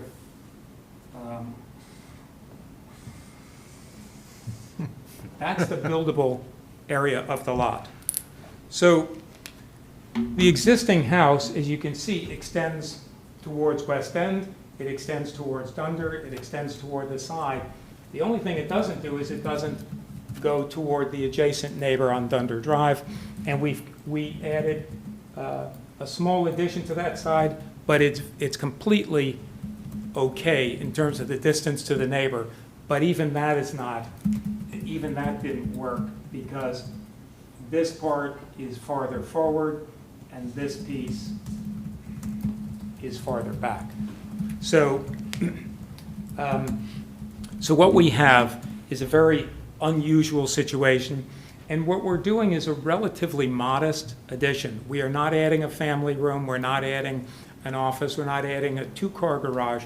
What we're doing is we're moving the existing front-facing garage, so we get to add another variance for it. There's a front-facing garage here. We're shifting it over to add a mudroom. On the first floor, we're adding the mudroom, and I'll go through the plans in a moment. And we're bumping out an area 4.5 feet by 8.5 feet in the kitchen in order to make the kitchen work better. The 1946 kitchen is a little bit small, and those cabinets are not still there. The kitchen looks very nice, but we're just expanding it a bit to make it a little bit more usable. And I'm just going to show you with some of the photos as I describe what else we're doing. Mainly the addition is on the second floor. And as mentioned, it's a 3-bedroom, 1.5 bath house. We're keeping the bathroom on the first floor, the powder room. We're moving it, but we'll have the half bath on the first floor. On the second floor, there are 3 bedrooms, one of which is really pretty tight. It's about 9 by 10. And so we want to expand that. And in doing so, we would come toward West End, excuse me, West End Avenue to add a second floor directly above the little TV room that's currently there. So we're not coming any closer, but we are adding the second floor directly above here. And that requires a front yard setback. Again, same statistic, 24.8 feet as the existing, but we're just going up. And then the next one is to show the front of the house. And so you can come around if you want to see it. You know what it looks like. At the front of the house, you can see that it's a nice looking house, but it's relatively, it's a small house. And so what we are doing is to shift, we're adding an addition of only 7 feet to this side, moving the garage over, widening the garage so that it's more usable, and getting a mudroom in between the main body of the house and where we're repositioning the garage. And then we're adding a bedroom for Jesse and Evangeline on the second floor. So on the second floor, there'll be an addition up here. That is almost conforming on the front yard, but not quite. It's 33.7, that little bit that I indicated there. And actually, since it extends to the second floor, there's a little bit more there as well. So we end up with a series of front yard setbacks, as I mentioned, to do the second story on the TV room that comes towards West End. That will have a second story and requires a front yard setback. Similarly, front yard setback over here. This piece also, since it aligns with that, there is a little bit in here as well that's front yard setback towards Dunder Drive. So floor area ratio is the main one, and I'll go into that when I show the plans in just a moment. And then we have these front yard setbacks, and then we have side yard setback, because any part of the house, this piece is a 1-story piece, and I'll show you on the plan. again, 4.5 feet by 8.5 feet. So, well, kind of, it's a very small addition, but it makes the kitchen work. And then this part, the side yard setback is supposed to be back to here. So this piece has a side yard setback to what you would perceive as the rear of the house. So those are the main ones. And then we get into a bunch of smaller items that will be visible on here. There are currently 2 doors out of the house toward what would normally be the back of the house, but is in the side yard. Over here, there's a doorway from that TV room with steps coming down. And then there are several things in here, the grills, there are paths, there's a little tiny patio. There's a second doorway that comes out that's not on this photo, it'll be just to the left over there, with a landing and a step down. We're removing all of that. All of that comes out, all of this area.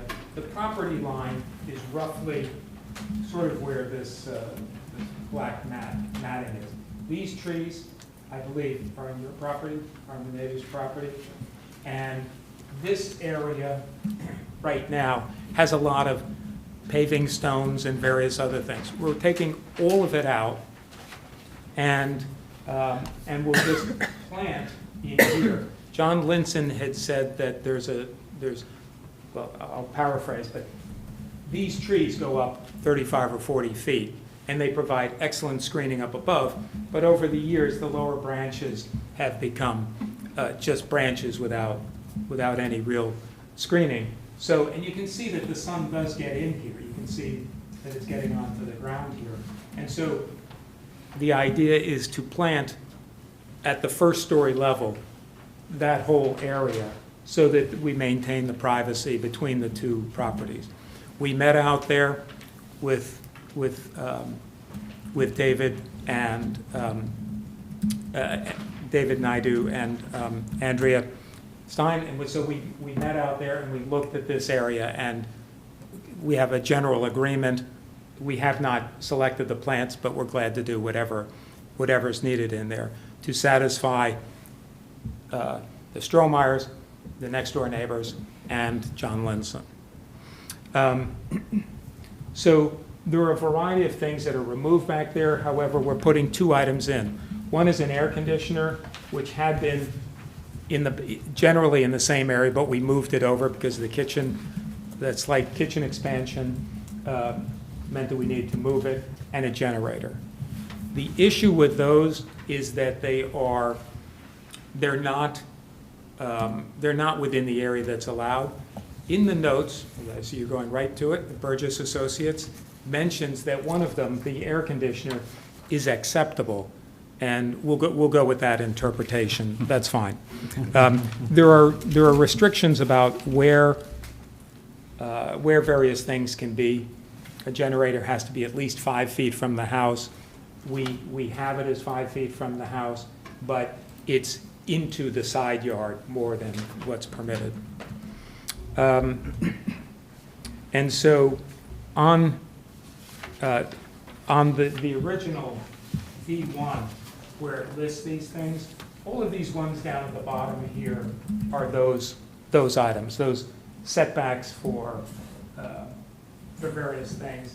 And so I'm glad to go into those in more detail, but there are a couple of other things I just wanted to mention. The patio has almost nowhere that it can go. It is required, well, actually, there is no place for a patio on this property. This is all front yard. You can't be there. It has to be at least double the normal setback. So it has to be 30, not just 35, but 70 feet back. The property is 60 feet. So that's why I was saying that there is no place for a patio.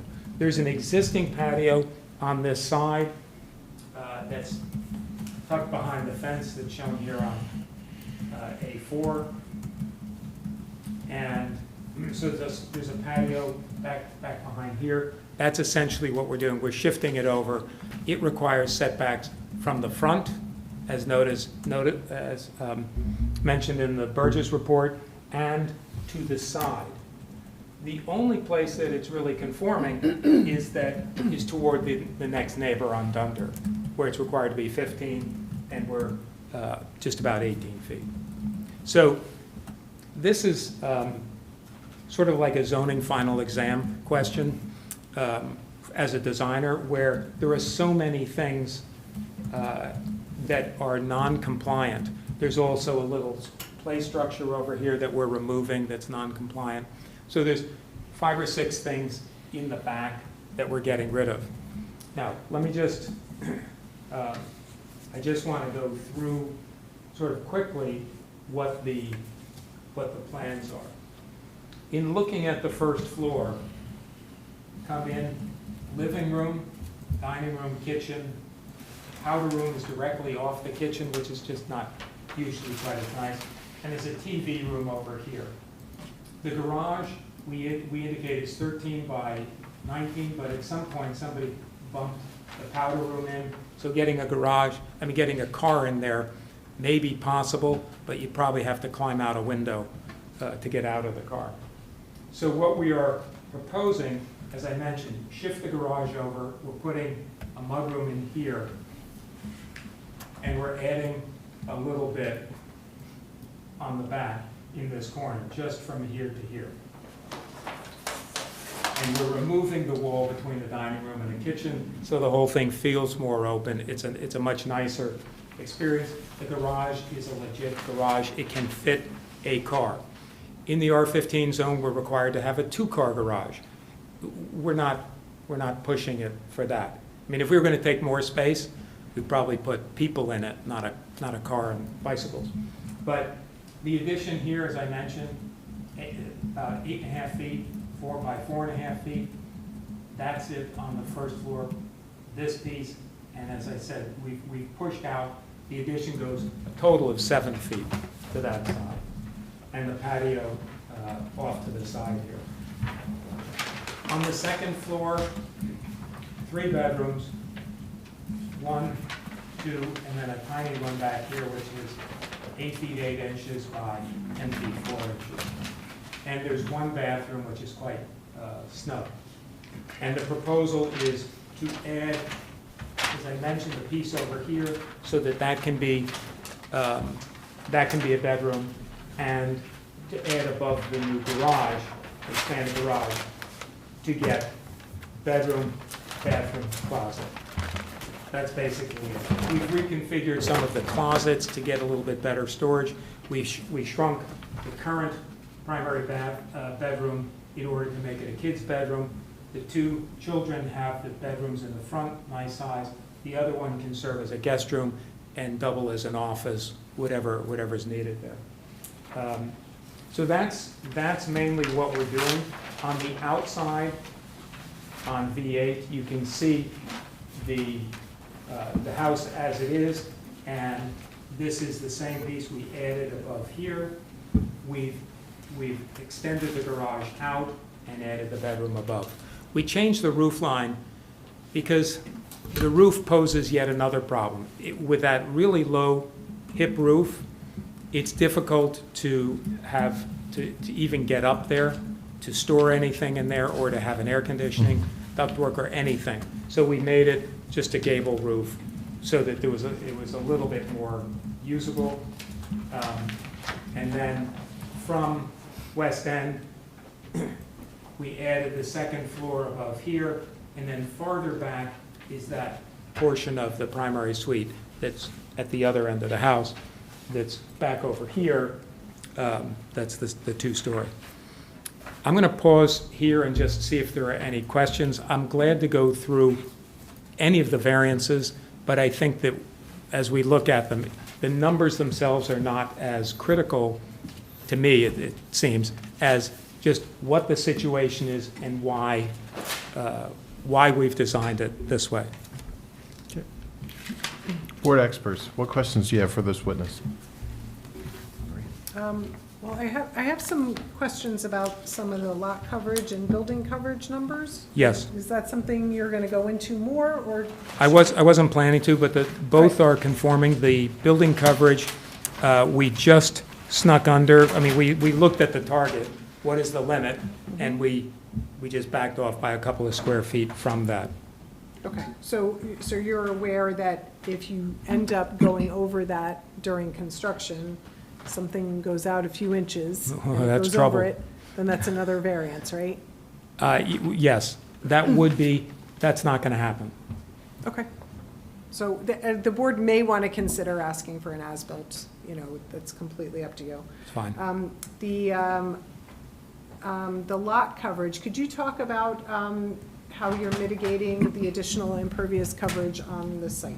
Yes, so we have stormwater management, and I think that it's mentioned a little bit later on, that the stormwater management, I think in your report or Collier's, that it accommodates 800 square feet of additional capture area, even though we're adding about 300 square feet of new coverage. Is that, Yes. Could you talk about where that is being collected from and how? well, some of it is being collected from the house, so that we meet the requirement, I think, just based on the house. But we're also trying to take some of the water from the patio.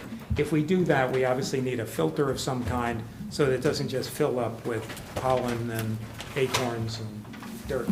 Okay. Because in looking at it, the stormwater system is, the calculations show that it's taking a portion of the house, which is Yes. basically the northern addition, plus the patio, and putting it into the stormwater collection. I can't tell how much is the roof and how much is the patio, but I can't tell how the patio is being collected. I don't know if there's trench drains. Yeah, we haven't really, I don't think, I have the drawing of that. I have the drawing from Corson Engineering, and I thought that it indicates that the stormwater will be under the lawn generally in this area. Okay. Because Yes. that's kind of the best place for it. We do want to stay away, there's a nice tree, an oak tree over here, there's another couple trees, there's one generally on the west end side that we're not going anywhere near. Again, this is right on top of an existing structure, so that's not a problem. And it shows I think it shows the collection area. It does show the collection area, but it's not really indicate, there's a lawn drain that looks like the whole patio is going to the drain that's in the back. Yeah, we And we can modify this to whatever, if there are any concerns about it, because we could take the gutter line from other parts of the house and bring them over so that it's roof water, which tends to be a lot cleaner Absolutely. than the And groundwater. I think that would be better for the homeowners to be able to maintain that. I think they would get more use and function out of it if They it get a was. lot more life out if it of the was the roof. stormwater. Yeah. Absolutely. Yes. And then they don't even have to do the patio. Mhm. They could do a trade-off. Let's collect all the house and not have to do the patio. That would be fine. It's not an issue. I mean, it's just connecting either the gutters or where the leaders come down to have the pipe underneath go into the same drain. So the other thing I noted was that it appears that the increase in in lot coverage is less than the required 300 square feet, Yes. which would trigger the requirement for a stormwater system. I just want to make sure that, it's not required right now, and they are providing it, but if they were to go over an extra 3 feet over on their lot coverage, then it would be required. Yeah. In any event, they are still proposing to collect more than they're actually increasing their lot coverage by. Right, the building coverage that you brought up, that will be precise.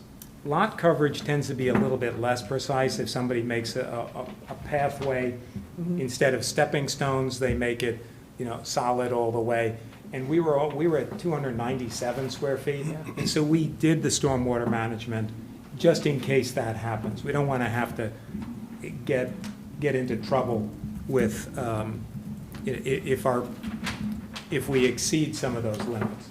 So we assumed that we're so close on that one. Again, it's 3 square feet, but we put the stormwater management in because it's a better, it's a better overall design for the property. Okay, thank you.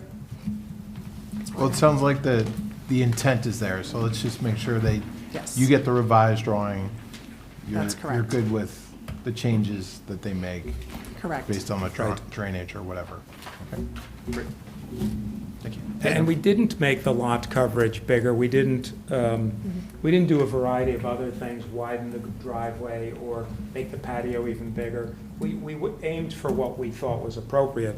So on the lot coverage, although we're allowed 35%, we're about 30.3. So we're well under that. And I just want to mention that if the lot was conforming, no variances.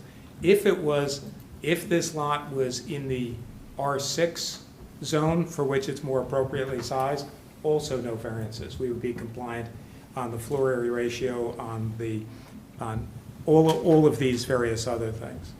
I mean, I'm making assumptions, because if it was 15,000, anybody could add the additional square footage wherever they want, but our overall numbers would be compliant. That's good context. Thank you, Mr. Rose. Ed? Yes, just some questions. With regard to the front-facing garage, I know Yes. you're relocating it. What would be another alternative and the impacts if you were to make it a side-facing garage? We would significantly increase the amount of lot coverage if we came this way and came in from the side. It would adversely impact the neighbor on Dunder Drive, because right now they're used to having this open space between the houses. So between their house and this one, we're coming out to here.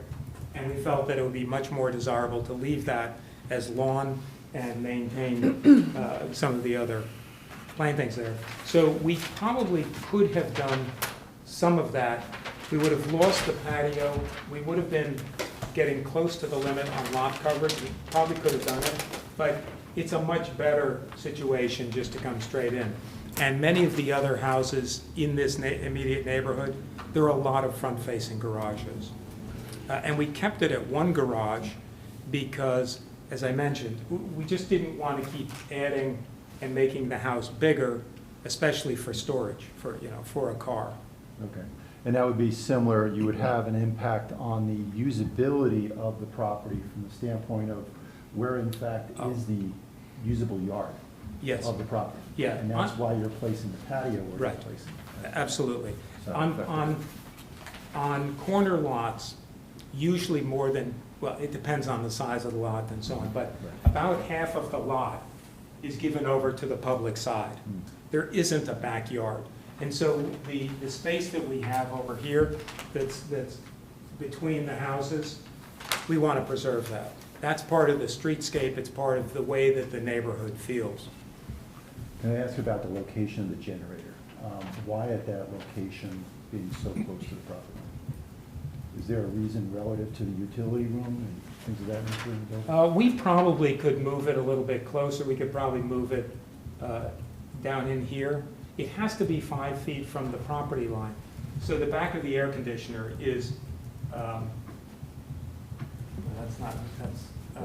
That's about 9 feet. It is 5 feet right now. Mhm. No, that's from where we're allowed to be. Got it. That's from this purple line. Got it. It's 5 feet away right now. And that's just a requirement for it. I'm not sure where else it could be. I mean, it can't be back here because it gets even closer. It's even closer, right? Mhm. And if it came over here, I indicated it would come down, but it wouldn't. It would just move closer to West End Avenue. Is that also bringing it in proximity to where the electrical service is Yes, for the building? yes. Okay. And it's, on the neighboring property, their air conditioning and so on is essentially more or less aligned with that.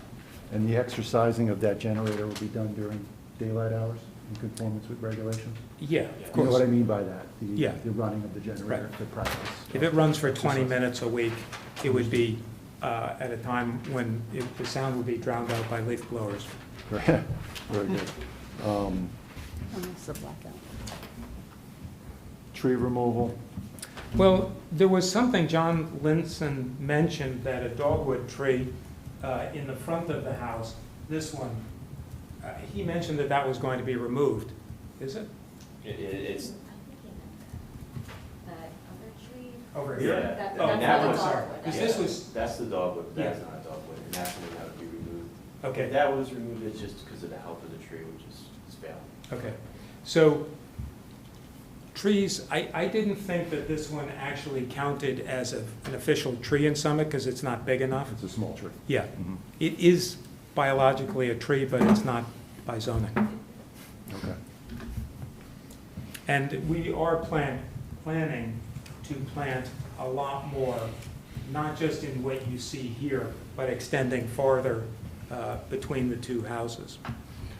You're going to be the only witness, right, for the application? I just wanted to go through the Yes. variance proofs. Relative to the benefits outweigh the detriments, or you're also proposing hardship variances for the board to consider? Well, I think that the benefits do outweigh any deficit. I don't think that there's anything that, that is significant enough to pose an impediment to the intent or purpose of the zoning ordinance.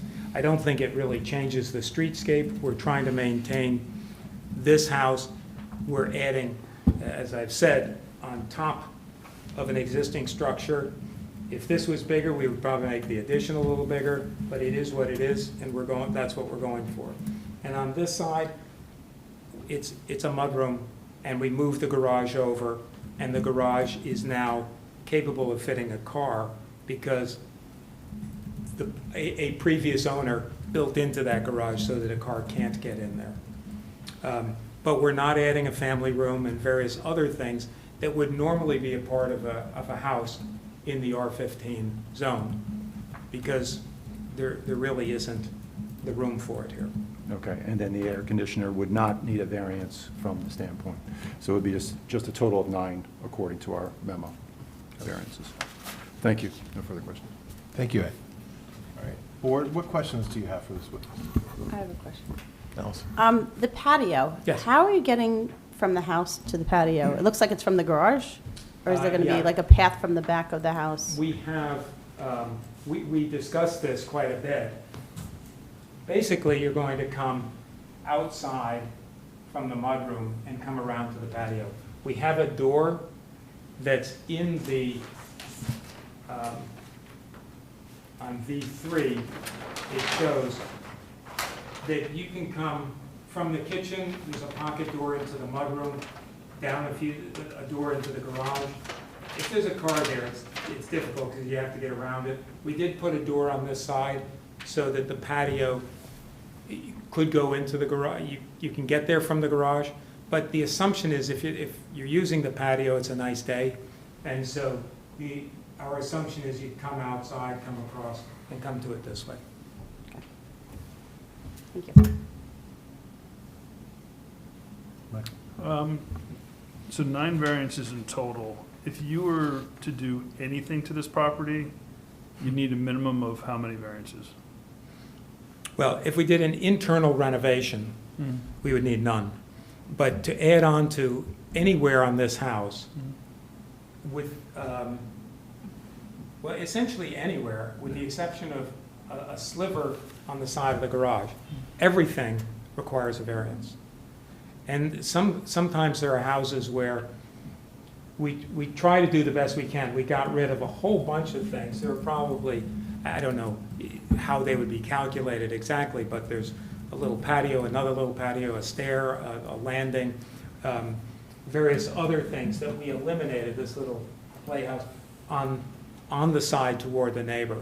So we're trying to get rid of as many things that are non-conforming as we can, clean it up, plant the area that's where it's adjacent to the neighbor.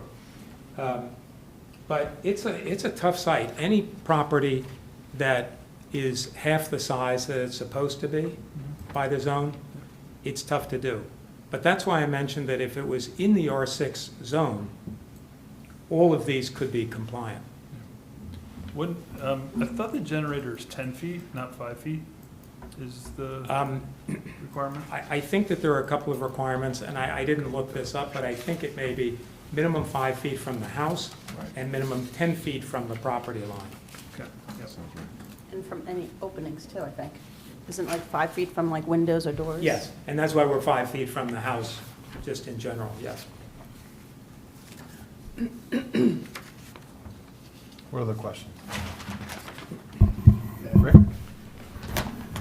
The new patio is dimensioned at 20 by 16, 320 square feet. The old patio scales off at about half that Yes.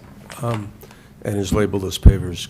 What is the material of the new patio, and could it be more permeable than the, say, existing pavers might be? It could be. What we've done is we've counted it as if it's bluestone, all on a concrete slab, all mortared in. But it can be whatever you like. Yeah. Yeah. Because it says twice the size it contributes. That's one of the items in the Yes. Environmental Commission Yes. report.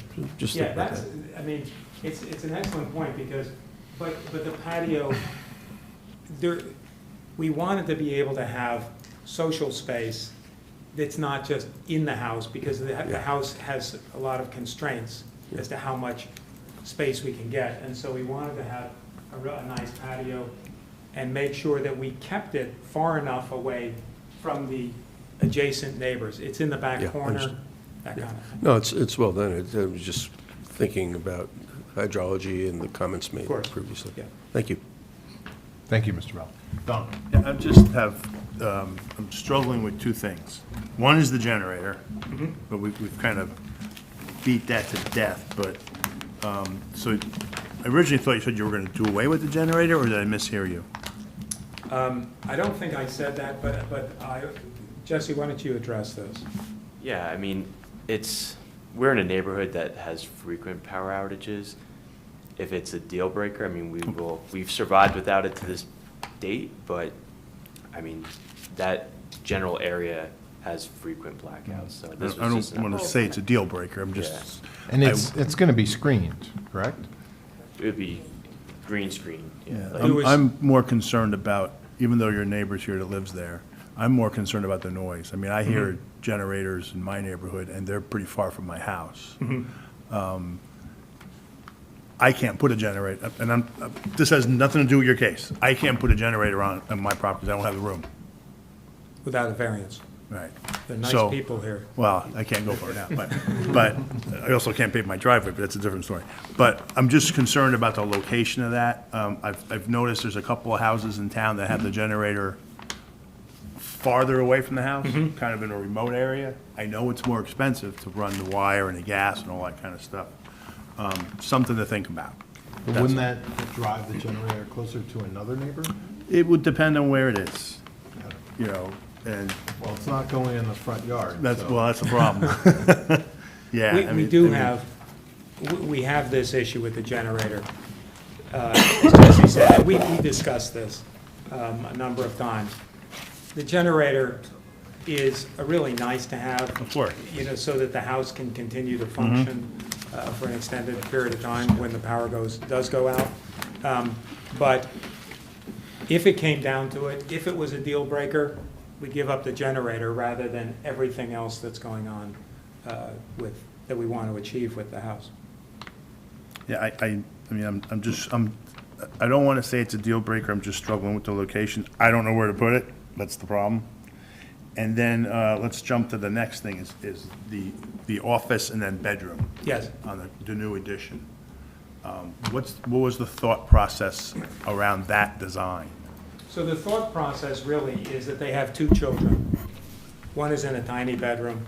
They're now much more equal at the front.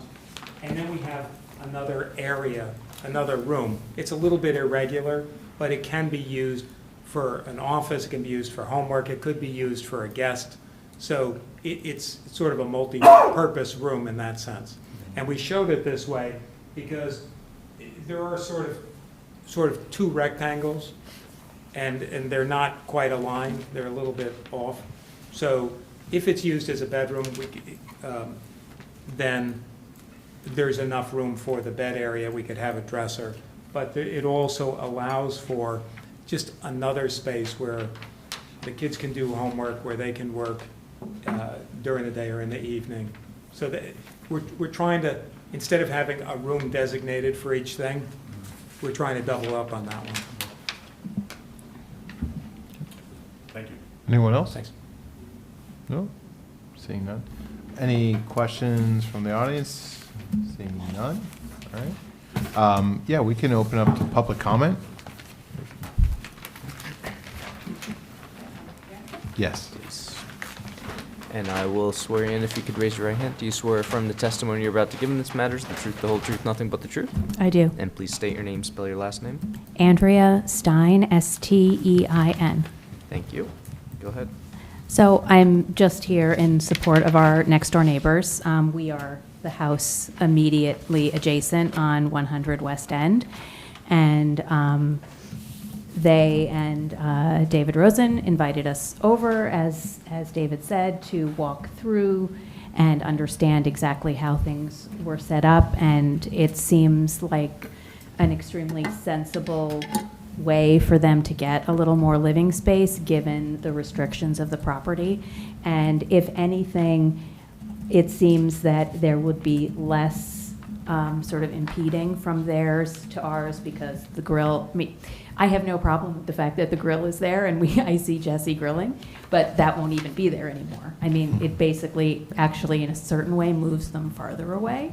And as David mentioned, we had done a similar, we were in the same situation with a 7,000 something square foot lot in an R15, so we completely understand what they're dealing with, and I think this makes a lot of sense. The only thing I did want to mention was the green screening. We like the idea of the green screening. It seemed like there was a discrepancy in the documents that Burgess was talking about fencing, I think, versus green screening. We prefer green screening around the generator. And it would be this over here. This is our generator and our condenser, so they just sort of would be opposite each other, which is fine with us. So I think that's all I have to say. Thank you. You're welcome. Appreciate your comments. And one follow-up generator question. Do you know what brand of generator you're buying? I haven't looked into it yet, to be honest with you. Whatever would be, I don't know. Yeah, I haven't gotten that far. I asked. Mr. Mullen, do you have a recommendation? I might. Kohler generators are much quieter than the Generacs, so you may want to consider that. Great, thank you. They also have I guess they're called inverter or battery generators. They actually don't have a motor. They're just a big battery that you charge solarly, with solar panels. So there's no noise at all. Yeah. You can buy a pretty big one, and the advantage to those is you can store them inside. That's great. No emissions, but that's Yeah. your choice. Great, thank you. All right. Let's open our executive session. Who'd like to begin? I will. Thank you, Don. Based on the comments of the neighbor. Well, sorry. we should address conditions Oh, first. sorry. Jump the gun. Sorry. So once again, we do have a D variance. 5 votes are required to approve. I do have a number of conditions noted. First is our usual compliance with the conditions noted in the board engineer's memorandum. Second, that the applicant shall confer with the city forester and their immediate neighbor at 100 West End Avenue regarding the plantings near the property boundary. Third, the applicants shall submit an as-built survey after completion of construction to confirm that the building coverage is within limit. That was pursuant to Marie's recommendation. And the fourth and final condition I have noted is that the applicant shall submit revised plans reflecting the updated stormwater management collection areas to the board engineer for review and approval. Thank you, Mr. Ball. Now, let's go back. I changed my mind. Mr. Chairman, just one item with regard to the green screen around the AC units, if that would be a condition or not. I think they made the representation, but I think we could make it clear and just note a condition. Yeah, that- better Just safe so than the, sorry. it's- Thank you, it's Ed. clear. Yeah. Thank you. That's a good suggestion. All right, Don. Based on the comments of the neighbor, I'll rethink my stance on the troubling of the generator. It's another corner lot. It's one of those things that we seem to be encountering a lot nowadays. I think the neighborhood at one point might have been an R5 or an R6, and then when the rezoning happened, all this went kind of crazy. But it's a good plan. It does definitely improve the house for the neighborhood, it makes it more desirable. No detriment to the neighbors. She's here, so I can support this application. Thank you, Don. Mr. Mullen. So, it was noted before, there are a lot of variances here. I think the corner lot is the main driver. It seems like you get a certain configuration, you add 1 square foot onto your house, you cascade like 50 variances. And this feels like one of those situations. With respect to the FAR, like the other case earlier tonight, it seems like the intensity of use will not be really increased through the excess FAR, and given also the undersized lot, I think it can be handled without any detriment to the neighborhood, the public, or the zone plan. The others are just a function of an undersized corner lot, and as far as the generator is concerned, I note the neighbors' comfort with that and their own generator, so it'll be dueling generators next to each other. May the best generator win. Anyone else? I also support the application. Yes, there are a lot of variances. But again, you do anything to add, you're going to trigger a few of these. I think the only trade-off I could see potentially making is the size of the patio, and for a family, I think it's an appropriate size patio. So I can support this. Mr. Bell. I could also support it enthusiastically. I'll just note for the record that this is, as fourth alternate, the first time I get to vote this evening. And it's a real pleasure to do so on this project for not only the quality of the proposal, but the impetus. I have 2 grandkids about the same age, and they have unequal sized bedrooms, and recently moved to a house where they have more space. I think being able to stay in the house that kids got used to, where you, as applicants, got used to, is wonderful. And it's also a real pleasure to hear a neighbor come and not complain, just the opposite. So. Absolutely. Thank you so much, Mr. Bell. I certainly concur with all my colleagues. I think this is probably the most number of variances we've had for a single-family dwelling in quite a long time. But it's not because of your proposed plan, right? You've shown a lot of restraint, and you've certainly hired the right architect to problem solve for you in terms of space planning and get the most bang for your buck. I think aesthetically, you have a very lovely home as it is, but it's, in terms of the DRO, the design is beautiful, and it certainly contributes to the neighborhood. And then for usability, safety, everything else that's positive about this, and considering that purple rectangle that Mr. Rosen drew, I think that's probably the most telling of all the exhibits in terms of why we should grant your variances tonight. So I can certainly support your application.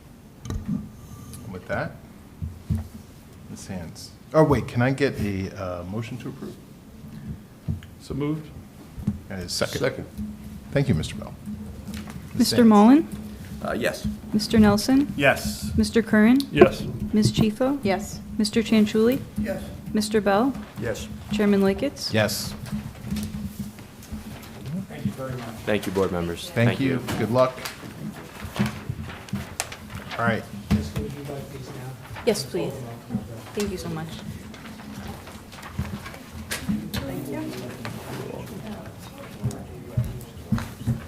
We store everything physically and digitally. You can have the drawings, just not the foam board. I'm happy to hear that because I don't want to carry it all up after. Do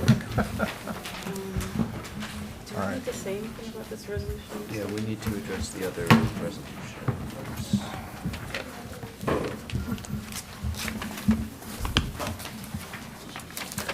So the two resolutions of approval and then the other extension resolution. All right, so we need a motion to, what, memorialize this approval, or? We did 503. Okay. For the other resolutions. Oh, all right. My bad. All right, so more housekeeping, board. We have three other requests to extend the time, or to cap? Two approvals. Oh, two approvals. 19 Ridge and 116 Rotary are approvals, and then the 28 Druid Hill is an extension. Okay. Why don't we do 19 Ridge Road? Can I get a motion to approve? Let me just read the eligible voting members real quick. This is for 19 Ridge Road, zoning board application number ZB-25-2286. The eligible voting members are Chairman Loiketz, Mr. Nelson, Ms. Chifo, and Mr. Chanchuli. Could we get a motion to approve, please? So moved. In a second? I'll second. Chairman Loiketz? Yes. Mr. Nelson? Yes. Ms. Chifo? Yes. And Mr. Chanchuli? Yes. Next up, we have the resolution for 116 Rotary Drive, zoning board application number ZB-26-2327. The eligible voting members are Chairman Loiketz, Mr. Mullen, Mr. Nelson, Mr. Curran, and Ms. Chifo. Could we get a motion, please? So moved. In a second? Second. Chairman Loiketz, Yes. Mr. Mullen, Yes. Mr. Nelson, Yes. Mr. Curran, Yes. Ms. Chifo. Yes. And then this is for the resolution extending approval for 28 Druid Hill Road, zoning board application number 222175. And I'll just note briefly, similar to the other requests we had this evening, this is another third extension on an approval. The applicants, it is for a residential home. Applicants sought additional time because the construction would be disruptive for their 3 young children at this point. They are committing to construct it by next year. Same thing, they would need to pull a building permit prior to July 2027 in order to comply. Could we get a motion to approve, please? So moved. And a second? Second. Mr. Mullen? Yes. Mr. Nelson? Yes. Mr. Curran? Yes. Ms. Chifo? Yes. Mr. Chanchuli? Yes. Mr. Bell? Yes. Chairman Loiketz. Yes. And then next, we have minutes for memorialization from April 20th, 2026. The eligible voting members are Mr. Mullen, Mr. Nelson, Mr. Curran, Ms. Chifo, Mr. Chanchuli, and Mr. Bell. Do we have a motion to approve? So moved. In a second? Second. All in favor? Aye. Any opposed? Thank you. All right. Can I get a motion to adjourn? So moved. Second? Second. All those in favor? Aye. Thank you, guys.